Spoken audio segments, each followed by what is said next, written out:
Students, हमारे YouTube channel Tinku Jain chemistry classes में आपका हार्दिक स्वागत है।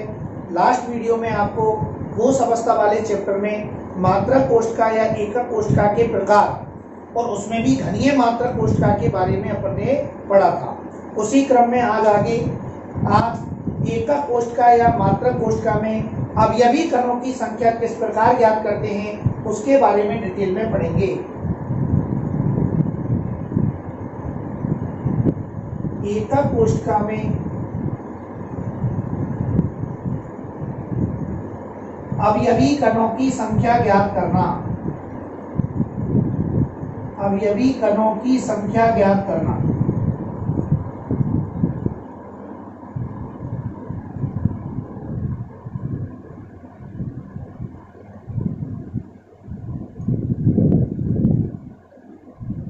देखिए, एकक कोष्ठका में अवयवी कणों की संख्या किस प्रकार ज्ञात की जाती है।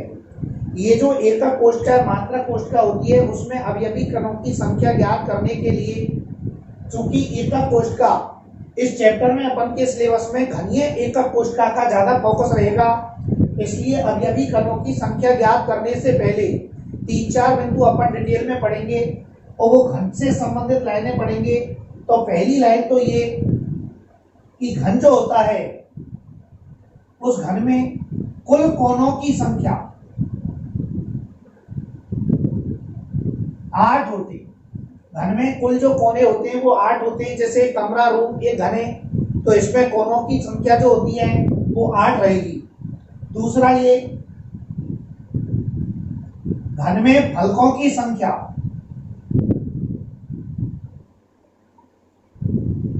घन की जो बेस होती है, फलक होती है, उनकी संख्या 6 होती है। ये मैथमेटिक्स के अंदर भी आता है। घन में कुल कोनों की संख्या 8, घन में कुल जो फलक होते हैं उनकी संख्या होती है 6। इसके अलावा घन की, जिसको अपन शब्द भुजा कहते हैं या अपन कोर कह सकते हैं, कोर, या अपन इसको किनारा भी कहते हैं, किनारा। घन में कुल किनारों की जो संख्या होती है वो 12 होती है। घन में टोटल जो किनारे होते हैं वो 12 होते हैं। किनारा जो होता है वो वह भाग होता है जहां पर दो फलक एक दूसरे से जुड़ रहते हैं। वो वाला जो भाग जहां एक फलक और एक दूसरा फलक, दो फलक जुड़ रहते हैं, वो वाली जो लाइन होती है भुजा, कोर, जिसको किनारा कहते हैं। तो घन में कुल किनारों की संख्या 12 होती है। इसके अलावा घन में विकर्णों की संख्या,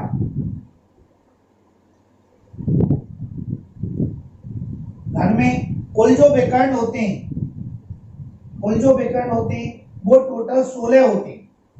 लेकिन इसमें भी 2 पार्ट होते हैं। घन के अंदर टोटल जो 16 विकर्ण होते हैं उसमें से 2 भाग होते हैं। एक तो होते हैं फलकों पर विकर्ण और दूसरे होते हैं काय विकर्ण। तो जो फलकों के विकर्ण होते हैं उनकी संख्या होती है 12 और काय विकर्णों की संख्या होती है 4। और 12 + 4 दोनों को मिलाकर कुल विकर्ण कितने हो जाते हैं? 16 हो जाते हैं। तो 4 लाइनें घन के लिए विशेषता ध्यान में रखेंगे। घन में कुल कोनों की संख्या 8 होती है। घन में फलकों की संख्या 6 होती है। फलक का मतलब दीवार से होता है। जैसे एक रूम की एक दीवार, सामने दूसरी दीवार, साइडों में 2 दीवार, 4, एक नीचे फर्श होता है, ऊपर छत होती है। इस तरह घन में टोटल जो फलक होते हैं उन फलकों की संख्या 6 होती है। घन में टोटल जो कोने होते हैं वो कुल कोने 8 होते हैं। घन की भुजा या कोर या जो किनारा होता है वो टोटल 12 होते हैं। और घन में विकर्णों की कुल संख्या पूछे 16 होती है, जिसमें 12 फलक विकर्ण होते हैं। इसके अलावा 4 काय विकर्ण होते हैं। फलक विकर्ण का मतलब क्या है? घन में कुल फलक कितने होते हैं? 6। घन में कुल फलक कितने होते हैं? 6। तो घन के टोटल जो फलक 6 होते हैं। यदि अपन एक फलक की बात करें तो एक फलक का मतलब एक दीवार होती है। और एक दीवार को यदि हम ऐसे प्रदर्शित करें, ये माना एक दीवार है, तो इसमें एक फलक, एक विकर्ण ये बन जाएगा, दूसरा विकर्ण ये बन जाएगा। तो एक दीवार या एक फलक पर 2 विकर्ण हो गए। चूंकि घन में कुल फलक कितने होते हैं? 6। तो एक दीवार पर जब 2 होते हैं तो 6 दीवार जो 6 फलक होंगे उन पर कितने हो जाएंगे? 6 × 2 = 12। तो घन में टोटल फलक विकर्ण होते हैं 12 और काय विकर्ण कितने होते हैं? 4। काय विकर्ण का मतलब ये है कि ऐसे विकर्ण जो घन के काय यानी शरीर या बीचों बीच में से होकर गुजरते हैं, तो वो विकर्ण काय विकर्ण कहलाते हैं। काय विकर्ण कैसे बनते हैं? कोनों को मिलाने पर। कोनों को मिलाने पर घन में टोटल कोने कितने होते हैं? 8। ऊपर कितने कोने? 4। और नीचे भी कोने कितने होते हैं? 4।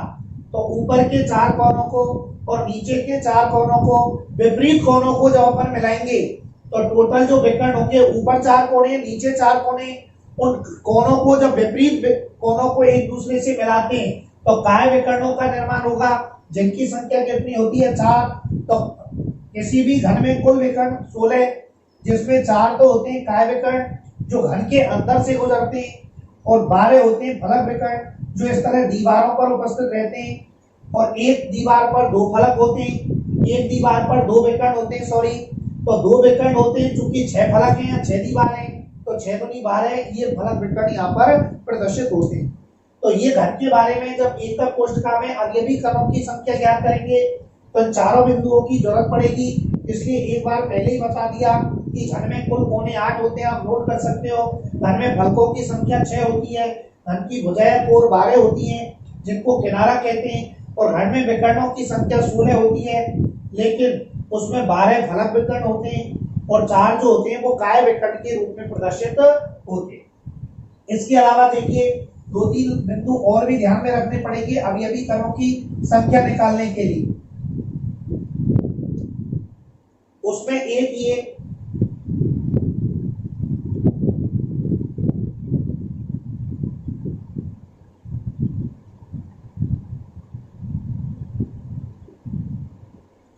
कि घन का जो प्रत्येक कोना होता है, जैसे घन बनाए अपन चित्र में, ये माना घन है, तो घन में कुल कोने 8 होते हैं, तो घन का जो प्रत्येक कोना होता है, माना इस कोने पर अवयवी कण है, सभी कोनों पर अवयवी कण होता है, तो घन का जो प्रत्येक कोना होता है वो त्रिविम में, घन का प्रत्येक कोना, त्रिविम जो चित्र होते हैं त्रिविम में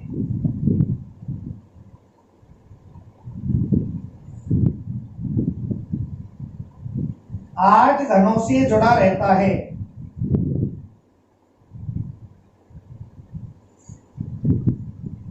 घन का जो प्रत्येक कोना होता है वो त्रिविम में 8 घनों से जुड़ा रहता है। जैसे घन का चित्र माना,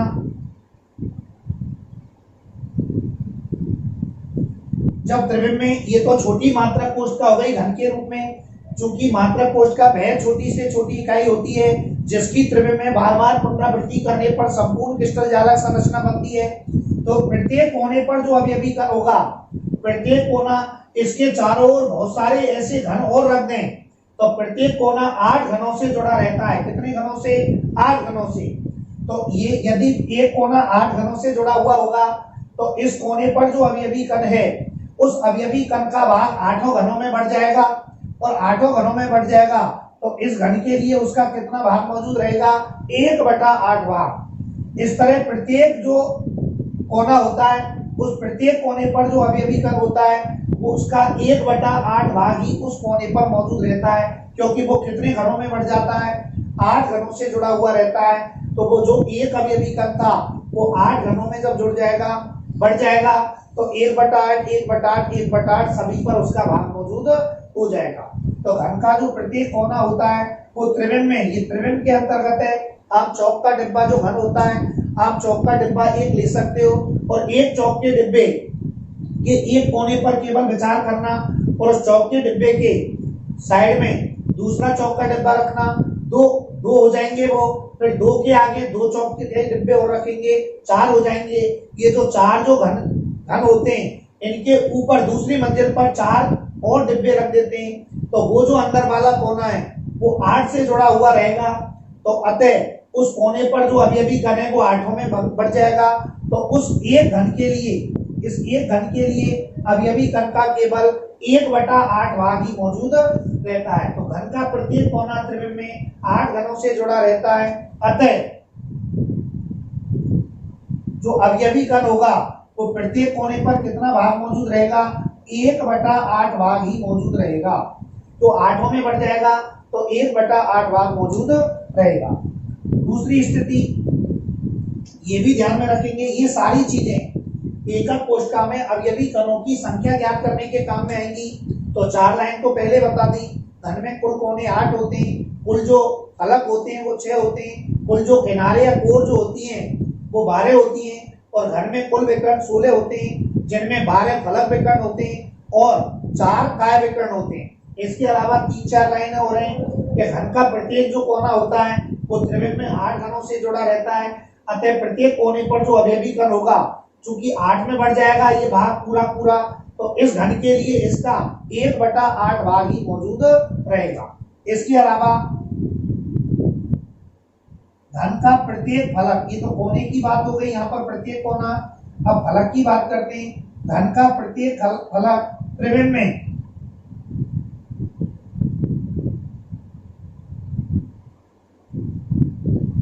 2 घनों से जुड़ा रहता है।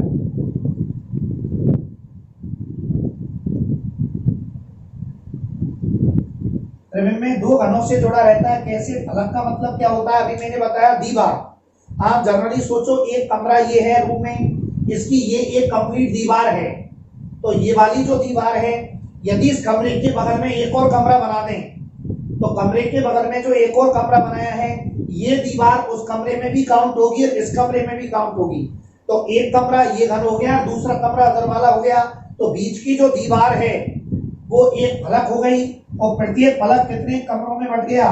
2 कमरों में या 2 घनों में। तो घन का जो प्रत्येक फलक होता है वो त्रिविम में 2 घनों से जुड़ा रहता है। अतः यदि कोई अवयवी कण, देखो चित्र में, यदि कोई अवयवी कण जैसे साइड वाला फलक है ये, तो इसके केंद्र में उपस्थित है अवयवी कण, तो ये साइड वाली दीवार हो गई। इसके केंद्र में कोई अवयवी कण उपस्थित है, तो इस साइड वाली दीवार के बगल में भी कमरा बनाएंगे, तो ये दीवार उसमें भी काउंट हो जाएगी। तो ये जो अवयवी कण है, ये आधा तो इसमें बट गया, आधा उसमें चला जाता है। तो अवयवी कण का ऐसी स्थिति में कितना भाग मौजूद रहेगा? 1/2 भाग मौजूद रहेगा। यहाँ पर अवयवी कण का जो भाग मौजूद रहेगा वो 1/2 भाग मौजूद रहेगा।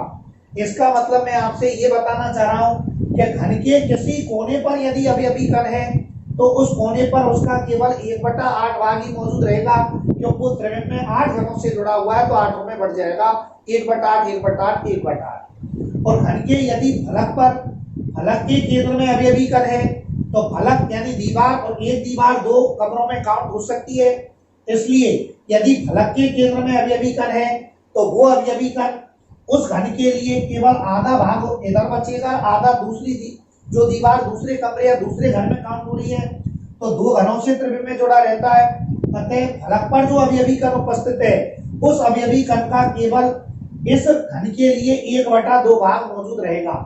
यानी कोनों पर जो अवयवी कण होते हैं उनका तो कितना भाग मौजूद रहता है? 1/8 भाग मौजूद रहता है। और जो फलकों के केंद्र में अवयवी कण है उनका कितना भाग मौजूद रहेगा? 1/2 भाग मौजूद रहेगा उस घर के लिए। क्योंकि ये त्रिविमीय चित्र है, तो इनको मौखिकी अपन समझ सकते हैं काल्पनिक रूप में खुद सोचकर कि एक कमरे की जो दीवार होती है वो 2 कमरों में काउंट होती है कि नहीं होती है? 2 में होती है। तो जो कमरे के या दीवार के जो केंद्र में अवयवी कण है वो आधा इधर कमरे में काउंट होगा, आधा उधर, तो उसका 1/2 भाग ही मौजूद रहेगा। तीसरा ये, यदि घन का जो प्रत्येक किनारा होता है जिसको अपन कोर कहते हैं, घन का प्रत्येक किनारा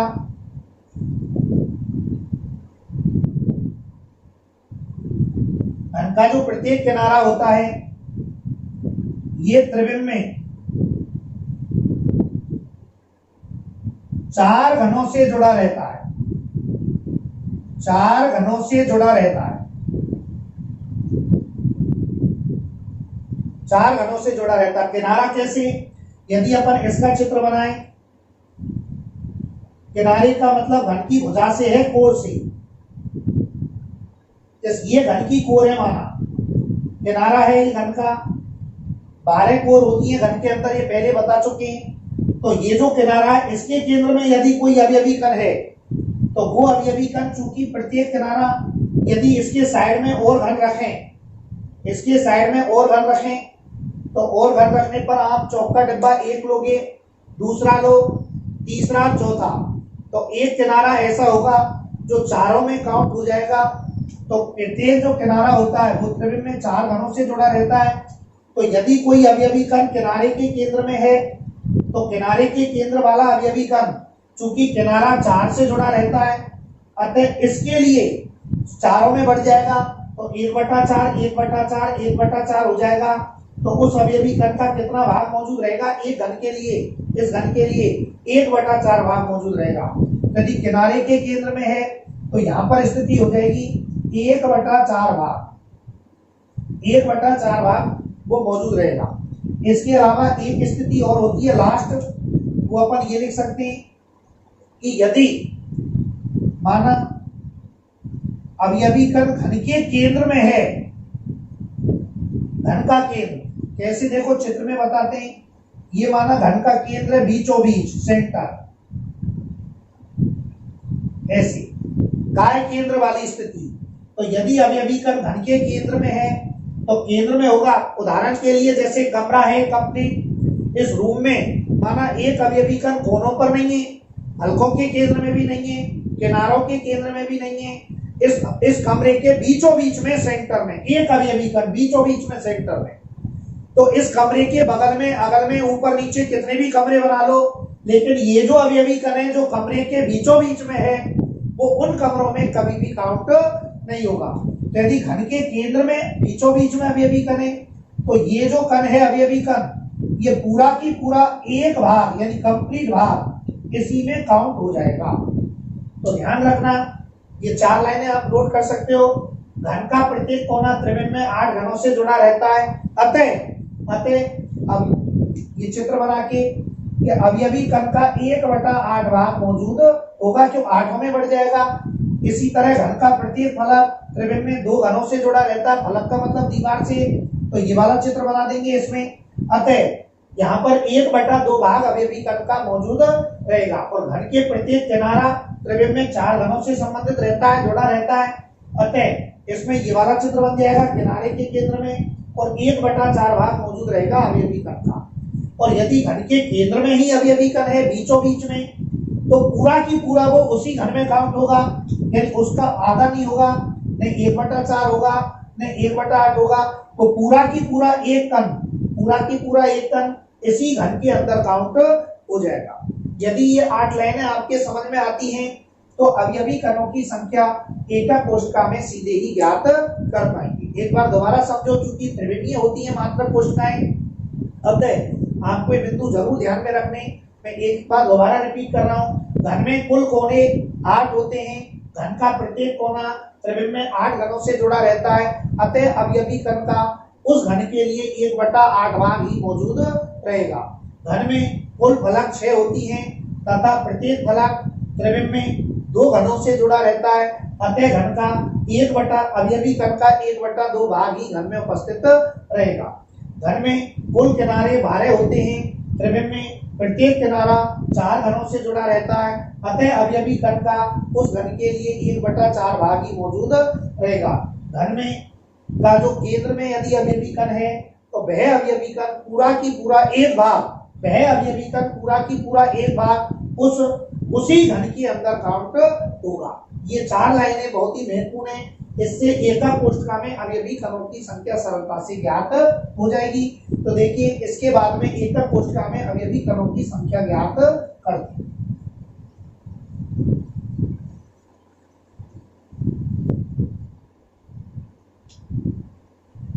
देखिए यहां पर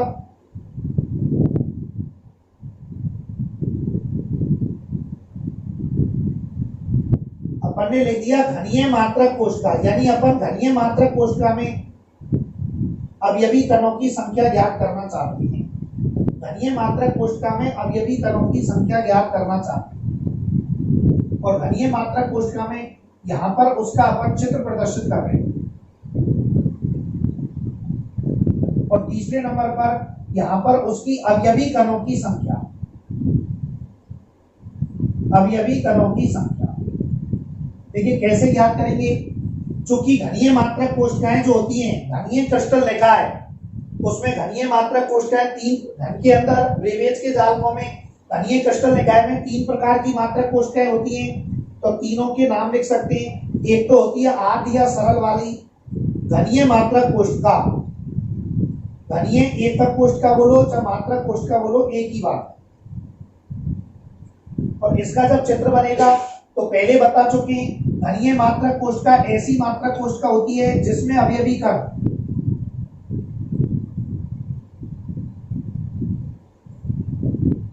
जिसमें सभी अवयवी कण कहां पर होते हैं? कोनों पर उपस्थित रहते हैं। केवल सभी कोनों पर उपस्थित रहते हैं।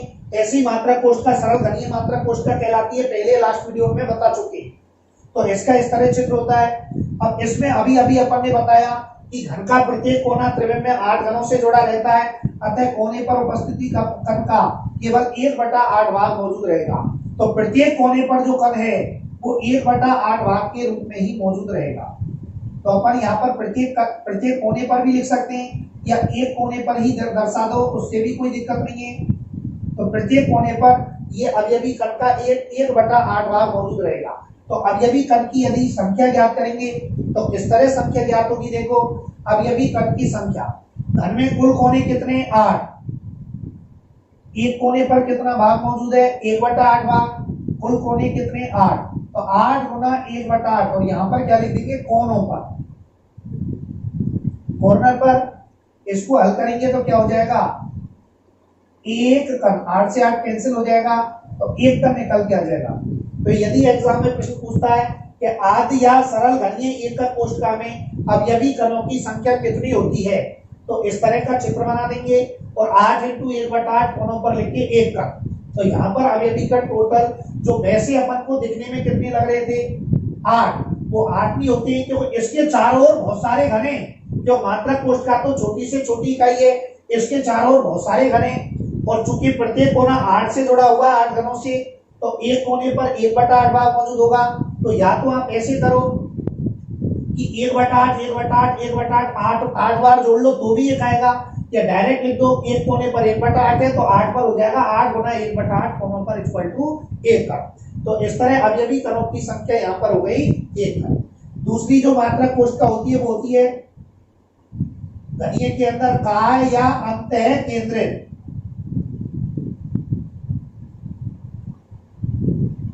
अंतः केंद्रित मात्रक कोष्ठका आगे लिख देना, अंतः केंद्रित मात्रक कोष्ठका। देखिए इसके अंदर क्या व्यवस्था होगी?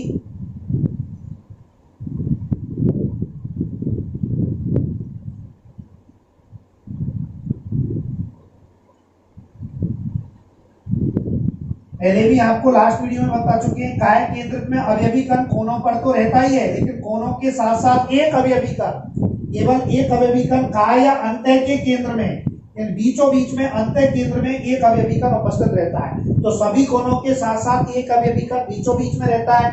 अभी अभी आपको बताया कि जो कोनों पर अवयवी कण होते हैं उसका तो कितना भाग मौजूद है? ऊपर की तरह 1/8, हर एक कोने पर यही स्थिति है।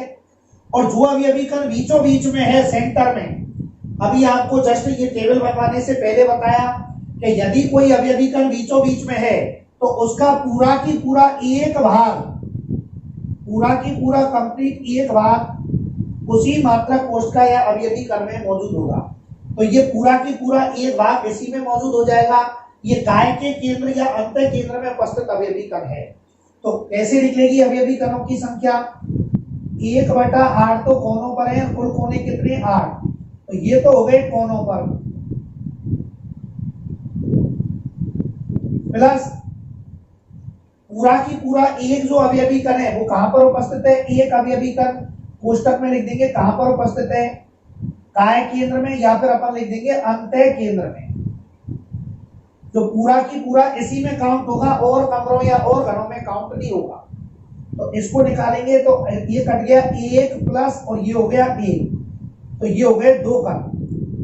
तो अवयवी कणों की संख्या निकल के आ गई 2 कण। तो यदि काय केंद्रित मात्रक कोष्ठका है, एकक कोष्ठका, और उसमें अवयवी कणों की संख्या ज्ञात करवा रहा है, तो अवयवी कणों की संख्या ये तो चित्र बन जाएगा।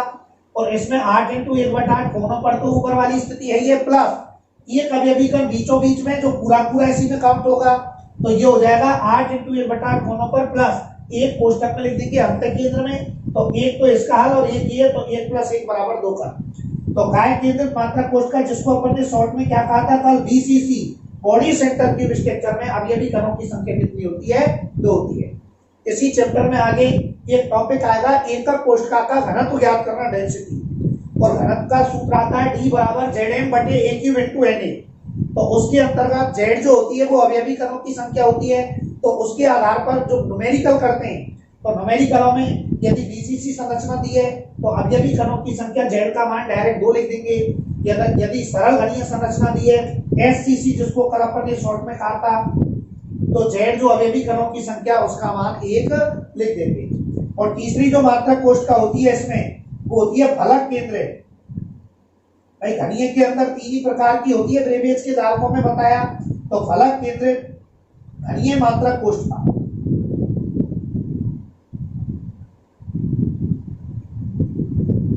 काय केंद्रित घनीय मात्रक कोशिका। भाई घनीय का पार्ट पढ़ रहे हैं, ऊपर भी लिखा हुआ है तो घनीय शब्द लगा देंगे। इसको अपन ने कल शॉर्ट में एफसीसी कहा था, फेस सेंटर क्यूब स्ट्रक्चर। इसकी संरचना आपको पहले भी बता चुके हैं एफसीसी की, कि फलक केंद्रित घनीय मात्रक कोशिका क्या होती है। इसमें अवयवी कण एक तो होता है, सभी अवयवी कण कोनों पर तो रहते ही हैं, कोनों पर तो हर एक मात्रक कोशिका में रहता है। कोनों के अलावा जो फलक होते हैं उन फलकों के केंद्र में भी अवयवी कण मौजूद रहते हैं। जैसे एक फलक ये, इसके केंद्र में इसके पैरेलल विपरीत फलक साइड वाला ये इसके केंद्र में, ये ऊपर वाला फलक इसके केंद्र में, ये नीचे वाला फलक इसके केंद्र में, एक तल के लंबवत बाहर रहता है उसके केंद्र में, एक तल के लंबवत अंदर रहता है उसके केंद्र में। तो इस तरह ये अवयवी कण मौजूद रहते हैं। अब अवयवी कणों की संख्या वही, कोनों पर तो वही स्थिति हो जाएगी, तो प्रत्येक कोना 8 कणों से जुड़ा रहता है, तो 1/8 भाग हर एक कोने पर। अब रही फलकों की बात, तो मैंने आपको पहली लाइन बताई कि प्रत्येक जो फलक होता है, फलक का मतलब दीवार से एक दीवार 2 कमरों में कट हो जाती है, इधर वाले में भी और पीछे वाले में भी। तो अवयवी कण का यदि फलक के केंद्र में कोई अवयवी कण है तो उसका कितना भाग मौजूद रहेगा, 1/2, आधा। आधा इस कमरे के लिए, आधा दूसरे कमरे के लिए, क्यों फलक की दीवार होती है। तो 1/8 भाग, और कुल फलक कितने होते हैं, 6। तो कैसे लिखेंगे अवयवी कण, ऐसे लिखेंगे 8 तो कोने, तो कोनों पर तो वही स्थिति, कोनों पर प्लस फलकों के केंद्रों में कितना अवयवी कण होगा, 1/8। तो फलक के केंद्र में 1/2 होते हैं, और कुल कितने फलक होते हैं, 6। तो 1/2 1/2 6 बार जोड़ लो, चाहे सीधा लिख दो 6 × 1/2। और यहाँ पर क्या लिखेंगे, ये किसके लिए व्यवस्था है, फलक केंद्र में, फलकों के केंद्र में। इसको हल करेंगे तो 1 तो इसका आएगा, 3 इसका आएगा, तो टोटल अवयवी कण कितने हो जाएंगे, 4 कण हो जाएंगे। तो ये अवयवी कणों की संख्या निकल के आ जाएगी। तो इस तरह चूंकि अपन के सिलेबस में डिटेल में घनीय मात्रक कोशिका का अध्ययन करना है, तो घनीय मात्रक कोशिकाओं में 3 प्रकार की मात्रक कोशिकाएं घनीय क्रिस्टल निकाय में पाई जाती हैं। पहली आद्य सरल घनीय मात्रक कोशिका, उसका चित्र ये होता है, और सभी कण कोनों पर रहते हैं। कोनों पर चूंकि बता चुके हैं 8 × 1/8 कोनों पर, तो एक कण हो गया। दूसरी काय केंद्रित, इसमें कोनों पर रहेगा, एक सेंटर में रहेगा, तो कोनों पर तो वही व्यवस्था होगी ऊपर की, और जो सेंटर में रहेगा वो पूरा पूरा इसी में काउंट होगा, अन्य मात्रक कोशिकाओं में नहीं काउंट होगा। तो 1 + 1 = 2 कण। और एफसीसी जो होती है उसमें सभी कोनों के साथ साथ जो 6 फलक होते हैं उनके केंद्रों में रहता है। चूंकि कोनों पर तो यही व्यवस्था होगी, 8 × 1/8 कोनों पर, लेकिन फलक जो होते हैं उन पर 1/2 भाग मौजूद रहता है, क्योंकि एक जो फलक है वो 2 से जुड़ा रहता है, तो आधा आधा बढ़ जाएगा, दोनों में 1/2 भाग अवयवी कण। चूंकि 6 फलक होते हैं तो 6 × 1/2 फलक के केंद्र में, 1 + 3 = 4 का। तो 3 लाइनें आप डायरेक्ट ध्यान में रखेंगे, आगे न्यूमेरिकलों में काम में आएंगी। यदि आद्य सरल घनीय मात्रक कोशिका एससीसी, तो अवयवी कण डायरेक्ट बोलेंगे 1, और बीसीसी है तो अवयवी कण 2, और एफसीसी है तो अवयवी कण कितने होते हैं, 4 होते हैं। तो इस तरह आप एक टेबल के माध्यम से एकक कोशिका में अवयवी कणों की संख्या ज्ञात कर सकते हैं। ये जो टेबल है इसमें एकक कोशिका में अवयवी कणों की संख्या ज्ञात कर सकते हैं। देखिए आप इस टेबल का स्क्रीनशॉट भी ले लीजिए। इसके अलावा अब एकक कोशिका में जब अपन ने अवयवी कणों की संख्या ज्ञात कर ली, या इस प्रकार एकक कोशिका या मात्रक कोशिका में अवयवी कणों की संख्या ज्ञात करते हैं। एससीसी में अवयवी कण 1 होते हैं, बीसीसी में अवयवी कण 2 होते हैं, और एफसीसी में अवयवी कणों की संख्या 4 होती है। ये डायरेक्ट भी पूछ लेता है एग्जाम में, वन लाइनर जो प्रश्न होते हैं 1 से और 13 संख्या के एक एक नंबर वाले, कि बीसीसी में अवयवी कणों की संख्या होती है तो 2, एफसीसी में अवयवी कणों की संख्या होती है तो 4, और उसमें खोल के बता देंगे 8 इंटू 1/8 प्लस 6 इंटू 1/2, 1 प्लस 3 बराबर 4 का। इसी प्रकार इसमें भी बता सकते हैं बीसीसी में, और ये हो जाएगा एससीसी में। ये जो एक कोष्ठ का होती है इसमें अवयवी कणों की संख्या इस प्रकार ज्ञात की जाती है। लेकिन एग्जाम में इनसे संबंधित क्वेश्चंस आते हैं, इस तरह डायरेक्ट नहीं पूछता है, तो वो क्वेश्चनों पर चर्चा करते हैं। तो देखिए पहला प्रश्न, बहुत ध्यान से समझना है आपको क्वेश्चन को।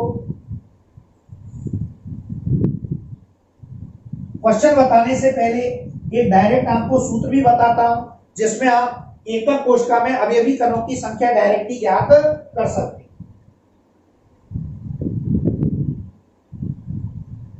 अवयवी कणों की संख्या, और अवयवी कणों की संख्या ऐसे ज्ञात कर सकते हैं, सूत्र NC/8 plus NF/6 plus NB, ये सूत्र होता है। इस सूत्र के आधार पर अवयवी कणों की संख्या डायरेक्ट ज्ञात कर लेते हैं। NC का मतलब क्या होता है, जहां NC का मतलब होता है कोनों पर अवयवी कण, कोनों पर अवयवी कण। NF का मतलब होता है हलकों के केंद्र में अवयवी कण।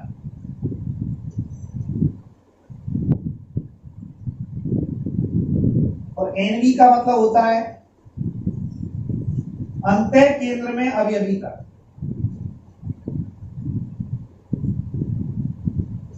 जैसे मैं आपसे फॉर एग्जांपल सूत्र का यूज करूं, मैं आपसे पूछूं एससीसी में अवयवी कणों की संख्या, तो आप जानते हो एससीसी अभी चित्र बनाया, अवयवी कण केवल कहां पर होते हैं, कोनों पर। कितने होते हैं, 8। तो सूत्र में मान रख दो एनसी, कोनों पर अवयवी कण कितने, 8, तो जगह 8/8 प्लस एनएफ, हलकों के केंद्रों में होते नहीं यानी 0/6 प्लस एनबी, काय के अंत्य केंद्र में भी नहीं होता है, इसमें केवल कोनों पर रहता है, तो ये भी 0। तो हल करने पर क्या आ जाएगा, 1 था। मैं पूछूं दूसरा उदाहरण बीसीसी। बीसीसी में अवयवी कण कोनों पर रहता है, 8 रहते हैं कोनों पर, तो 8/8, एनसी का मान 8 हो गया, प्लस एनएफ हलकों के केंद्रों में नहीं होता बीसीसी में, तो 0/6 प्लस, और एनबी अंतः केंद्र में कितना रहता है, 1 बीसीसी में। तो इसको हल करेंगे तो 1 + 1 = 2 कण। और सेम ऐसे ही नंबर 3 एफसीसी। एफसीसी में क्या होता है, कोनों पर तो रहता ही है 8, तो 8/8 प्लस एनएफ हलकों के केंद्रों में होते हैं कितने, 6 फलक होते हैं, तो 6 में होते हैं, तो 6/6 हलकों के केंद्र, सॉरी यहां पर सूत्र लगता है हलकों के केंद्रों में जब निकालते हैं NF/2 है सूत्र में, तो NF/2 लगाते हैं हलकों के केंद्रों में, तो यहां हो जाएगा 6/2 प्लस, और यहां पर एफसीसी में जो काय के केंद्र में होता है वो 0 होता है, तो यहां पर हो जाएगा 0। तो इसको हल करोगे तो 1 + 3 = 4 का। दोबारा समझ लो, सूत्र में NC/8 प्लस NF/2 होता है, गलती से 6 लिख दिया था, NF/2 प्लस NB। तो हलकों के केंद्रों में अवयवी कण चूंकि इसमें 6 होते हैं, तो 6/2, कोनों पर 8 होते ही है, तो 8/8, बॉडी के सेंटर में यानी काय के केंद्र अंतर केंद्र में नहीं होता, तो 0। तो हल करने पर आ गया 4 का। तो सूत्र का प्रयोग करके डायरेक्ट भी अवयवी कणों को ज्ञात कर सकते हैं। तो ये सूत्र होता है, सूत्र अपन डायरेक्ट ध्यान में रख लें, या वो टेबल के माध्यम से भी अपन अवयवी कण निकाल सकते हैं। ये अवयवी कणों की संख्या ज्ञात करने का सूत्र होता है। केवल एक क्वेश्चन के माध्यम से अपन समझेंगे कि किस तरह एग्जाम में क्वेश्चन पूछ सकता है। देखिए माना क्वेश्चन ये आपको दे दिया, मैं शॉर्ट में लिखूंगा क्वेश्चन को, और नेक्स्ट वीडियो में फिर क्वेश्चन और भी बताएंगे इससे संबंधित। माना ये दे दिया एक घनीय क्रिस्टल, क्रिस्टल कैसा दिया, घनीय, और घनीय क्रिस्टल का निर्माण 2 परमाणुओं से हो रहा है, ए और बी। क्वेश्चन ये है, एक घनीय क्रिस्टल का निर्माण 2 परमाणु ए व बी से होता है, जिसमें ए कण, ए जो कण है वो सरल घनीय अवस्था में, ऐसी अवस्था में उपस्थित है, सरल घनीय में, और जो बी कण होता है, बी कण, वो बी कण उपस्थित है हलकों के केंद्र में। प्रश्न आ जाएगा, एक घनीय क्रिस्टल दो परमाणु ए व बी से मिलकर बना है, जिसमें एक कण सरल घनीय स्थिति में सरल घनीय जालक के रूप में तथा बी कण हलकों के केंद्र में उपस्थित है। यौगिक का अनुसूत्र लिखो, यौगिक का अनुसूत्र ज्ञात करो। ऐसे एक नंबर में प्रश्न पूछ लेता है, तो कैसे करेंगे, चित्र बना लो घन का। अब एक कण कहां पर उपस्थित है, सरल घनीय अवस्था में, और सरल घनीय अवस्था में क्या होता है, सरल मात्रक कोशिका में। अब ये भी कण कोनों पर रहता है, यानी ये कण कहां पर है, सभी कोनों पर है, तो सब कोनों पर इस तरह अपन एक कण प्रदर्शित कर सकते हैं। और बी जो कण है वो कहां पर है, फलकों के केंद्र में। तो फलक कहां पर होते हैं, ये बी कण यहाँ पर है, एक फलक ये है, एक फलक ये है, एक फलक ये, एक तल के लंबवत बाहर और एक तल के लंबवत अंदर। अब इसमें ए कणों की संख्या लिखेंगे अपन, ए की संख्या और बी की संख्या, और संख्या ज्ञात हो गई तो अनुसूत्र ज्ञात हो जाएगा। ए की संख्या कितनी होगी, कोनों पर 1/8 वहां मौजूद रहता है, तो क्या लिखेंगे, 8 × 1/8 बराबर 1। तो ए कण की संख्या 1 हो गई। बी कण कहां पर है, फलकों के केंद्र में। कुल फलक कितने, 6 गुना, और एक फलक पर कितना भाग मौजूद रहता है, अभी बताया 1/2, तो कितने हो गए, 3 कण। इसका मतलब ए की संख्या तो 1 हो गई और बी की संख्या कितनी हो गई, 3। तो यौगिक का अनुसूत्र क्या हो जाएगा, AB3। ये उत्तर हो जाएगा आंसर। तो वहां तो एग्जाम में डायरेक्ट लिखना पड़ेगा, ऐसे चित्र नहीं बनाना है। एग्जाम में क्वेश्चन पूछेगा, एक घनीय क्रिस्टल लिखा है, ए व बी दो परमाणुओं से मिलकर बना है। ए परमाणु सरल घनीय जालक के रूप में तथा बी परमाणु फलकों के केंद्र में उपस्थित है, तो यौगिक का अनुसूत्र ज्ञात करो। ये क्वेश्चन है, उत्तर डायरेक्ट ही क्या लिखेंगे, AB3। दोबारा समझ लो, ए परमाणु सरल घनीय में, और सरल घनीय का मतलब है SCC अवस्था में, और SCC अवस्था में अब ये भी डायरेक्ट भी लिख सकते हैं, अभी टेबल में बताया कितने होते हैं, एक। तो ए की संख्या 1, और बी परमाणु केवल कहां पर है, हलकों के केंद्रों में। अब ध्यान रखना, हलकों के केंद्रों में, कोनों पर नहीं है। यदि कोनों पर होता तो क्या लिखता है, FCC अवस्था में। कोनों पर होता तो FCC लिखता। FCC का मतलब क्या होता है, कोनों पर और कोनों के साथ साथ फलकों के केंद्रों में। लेकिन FCC शब्द नहीं दिया, इसने केवल फलकों के केंद्र में दिया है। तो फलक चूंकि 6 होते हैं और एक फलक के केंद्र में 1/2 भाग मौजूद रहता है, तो हल करने पर आ जाएगा 3 का।